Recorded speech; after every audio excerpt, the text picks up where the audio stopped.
Assalamualaikum warahmatullahi wabarakatuh. Hai semuanya, saya sendiri Wiji Tritami dengan NIM 230751120. Halo, saya Yolanda Aprianti dengan NIM 230751188. Nama saya Rona Ustanggang dengan NIM 230751175.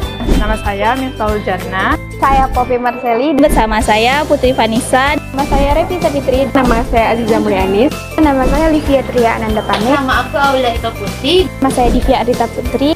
Nama Pepra Tuahami. Kami dari kelompok 1 di sini akan menjelaskan materi mengenai perbandingan untuk memenuhi tugas mata kuliah matematika terapan.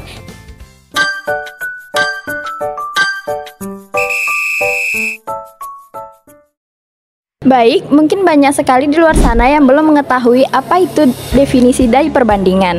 Di sini, kakak akan menjelaskan definisi dari perbandingan itu sendiri. Definisi dari perbandingan itu sendiri adalah cara untuk membandingkan dua besaran sejenis. Besaran sejenis itu adalah besaran yang memiliki satuan yang sama, seperti panjang, luas, waktu, dan lain sebagainya. Perbandingan sendiri dapat dinyatakan dalam bentuk desimal, pecahan, ataupun persentase. Tujuan dari perbandingan sendiri adalah untuk membandingkan dua besaran sejenis, untuk menentukan nilai yang tidak diketahui, dan untuk memecahkan masalah dalam kehidupan sehari-hari, seperti membuat skala peta, menghitung dosis obat, dan untuk mencampur bahan makanan. Bentuk perbandingan. Yang pertama, ada perbandingan senilai. Yang kedua, perbandingan berbalik nilai. Ketiga, perbandingan campuran. Yang keempat, perbandingan rasio. Yang kelima, perbandingan skala. Baiklah, di sini kakak akan menjelaskan jenis-jenis perbandingan. Yang pertama ada perbandingan senilai.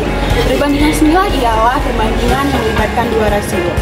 Rumus perbandingan senilai yaitu A1 per A2 sama dengan B1 B2. Perbandingan berbalik nilai yaitu perbandingan berbalik antara dua besaran di mana suatu variabel bertambah maka suatu variabel tersebut berkurang atau sebaliknya.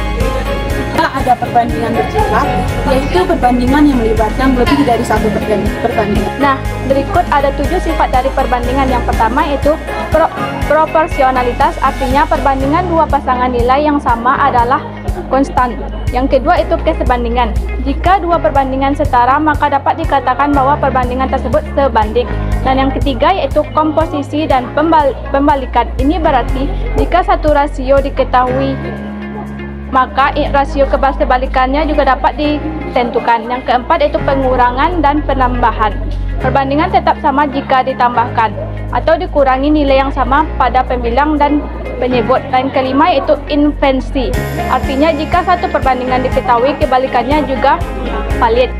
Keenam yaitu penggandaan atau skalar. Menunjukkan bahwa memperbesar atau memperkecil semua nilai dalam rasio dengan faktor yang sama tidak mengetahui perbandingan tersebut. Nah, yang terakhir yaitu distribusi.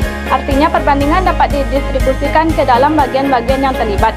Nah, itulah tadi sifat-sifat ini penting dalam berbagai aplikasi matematika, fisika, ekonomi, dan bidang-bidang lain yang memerlukan analisis perbandingan dan proporsionalitas. Oke, jadi setelah teman-teman mengetahui apa itu perbandingan, bentuk-bentuknya, jenis-jenis, hingga ke sifat-sifatnya, selanjutnya di sini saya akan menjelaskan mengenai salah satu contoh dari perbandingan senilai. Soalnya yaitu dalam waktu 6 hari, suatu konveksi dapat menjahit sebanyak 200 potong pakaian. Jika penjahitan dilakukan selama 18 hari, maka berapakah jumlah pakaian yang dapat dijahit? Nah, jadi dapat kita ketahui bahwa dalam waktu 6 hari, konveksi tersebut dapat menghasilkan sebanyak 200 potong pakaian. Nah, pertanyaannya yaitu, jika waktu 18 hari, berapa banyakkah potong pakaian yang dihasilkan? Maka kita menggunakan rumus dari perbandingan senilai, yaitu A1 per A2 sama dengan B1 per B2. Maka kita masukkan yaitu 6 hari per 18 hari sama dengan 200 potong pakaian per X potong pakaian. Nah, X itu dapat kita ibaratkan sebagai banyaknya jumlah pakaian dapat dihasilkan dalam waktu 18 hari ya teman-teman. Jadi, X potong itu sama dengan 200 dikali 18 per 6. Nah, hasil dari 200 dikali 18 itu ada 3.600, lalu kita bagi ke 6, yaitu hasilnya 600 potong. Jadi, dalam waktu 18 hari, konveksi tersebut dapat menghasilkan sebanyak 600 potong pakaian. Setelah kita lanjut ke soal perbandingan terbalik. Soalnya pertama untuk membangun sebuah bukti seorang pemborong membutuhkan 15 orang tukang untuk mengerjakan sebuah butik itu dalam 20 hari. Jika tukang yang datang itu hanya 12 orang, jadi berapa lama penyelesaian sebuah butik tersebut?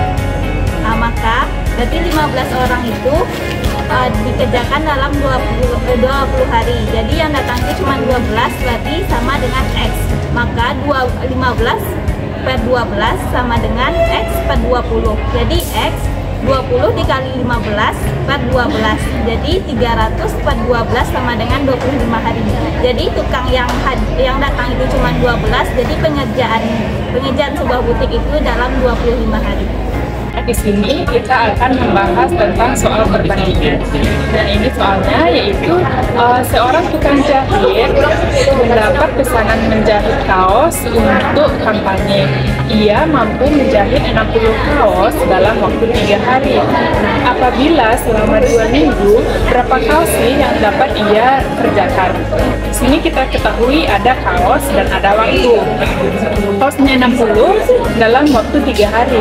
Nah, dalam 14 hari ini berapa kaos sih yang dapat dia kerjakan? Nah, kita di sini simpulkan dengan X. Dari 3 hari ke 14 itu pertambahan nilai ya, maka kita dapat simpulkan dengan plus ataupun tambah. Nah, dari 60 ke X itu otomatis pertambahan juga, maka dapat kita simpulkan bahwa ini adalah perbandingan senilai. Nah, setelah itu maka kita masuk ke rumus, yaitu 60 per X sama dengan 3 per 14. Nah, di sini kita dapat mencoret penyebutnya ataupun membaginya. Penyebutnya kita dapatkan tadi 60 dan 3. 3 dibagi 3 sama dengan 1. 60 dibagi 3 hasilnya 20. Nah, kita turunkan 20 per X sama dengan 1 per 14. Nah, selanjutnya kita akan masuk ke operasi kali silang. X dikali 1 sama dengan X. 20 dikali 14 sama dengan 280. Nah, hasil dari X sama dengan 280. Nah, jadi hasil yang kita dapatkan dari pengerjaan 2 minggu ataupun 14 hari itu sama dengan 280. Nah, kali ini kita akan membahas tentang perbandingan umur. Yang soalnya, umur ayah dibanding ibu adalah 9 banding 8. Maka selisih umur ayah dan ibu 5 tahun. Berapakah umur mereka masing-masing? Pembahasannya, angka perbandingan umur ayah adalah 9, maka dijadikan pembilang. Angka perbandingan ibu adalah 8, dijadikan pembilang. Selisih umur mereka adalah 5 tahun, umur di yang kenyataannya. Selisih perbandingan mereka adalah 9 dikurang 8 yaitu 1. 1 dijadikan penyebut. Umur ayah sama dengan 9 dibanding 1 atau 9 per 1 dikali 5 sama dengan 45 tahun. Sedangkan umur ibu 9 per 1 dikali 5 sama dengan 40 tahun. Jadi umur ayah 45 tahun dan ibu 40 tahun dan selisihnya ada 5 tahun. Nah, di sini saya akan membahas salah satu soal perbandingan, yaitu jika lele sebanyak 10.000 ekor mampu ditampung oleh kolam berukuran 30 meter persegi, nah berapa ukuran kolam yang dibutuhkan bila jumlah lelenya 20.000 ekor? Mari kita bahas. 10.000 lele membutuhkan 30 meter persegi kolam. Nah, 20.000 lele kita anggap membutuhkan K meter persegi kolam. K sama dengan 20.000 bagi 10.000 kali 30 sama dengan 60 meter persegi. Jadi besarnya ukuran kolam lele agar mampu menampung sejumlah 20.000 ekor adalah 60 meter persegi. Akan menjelaskan tentang perbandingan berbalik nilai. Seperti contoh soalnya, harga sebuah buku 1.500 dan harga sebuah pulpen 2.700. Fitri dapat membeli 18 buku dengan semua uangnya. Berapa jumlah pulpen yang dapat dibeli Fitri dengan semua uangnya?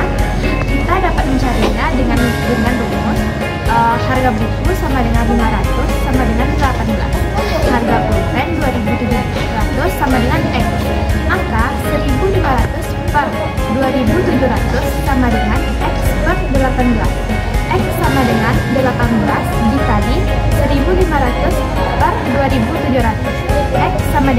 tahun. Jadi kita dapat membeli pulpen dengan semua uang putih dengan sebanyak 10 buah. Berikut ini kita ada soal yang keempat mengenai perbandingan, di mana teman-teman bisa lihat di samping ada sebuah kasus di mana Miftah membeli sebuah kain katun sebanyak 15 meter dengan semua uangnya.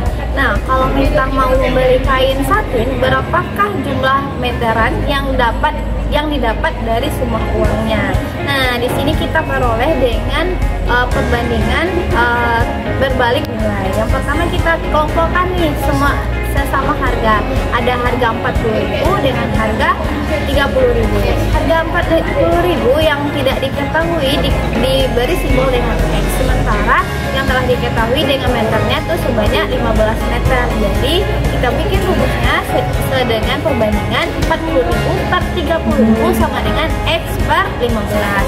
Nah, di sana kita balikan, ada sekitar 40.000 dikali 15 sama per 30.000. Jadi X-nya dapat diperoleh sebanyak 20 meter. Jadi kain satin yang diperoleh dengan semua uang yang kita miliki adalah sebanyak 20 meter.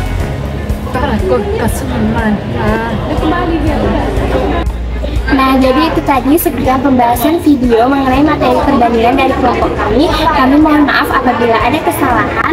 Kami pamit undur diri. Sekian, terima kasih. Wassalamualaikum warahmatullahi wabarakatuh. See you.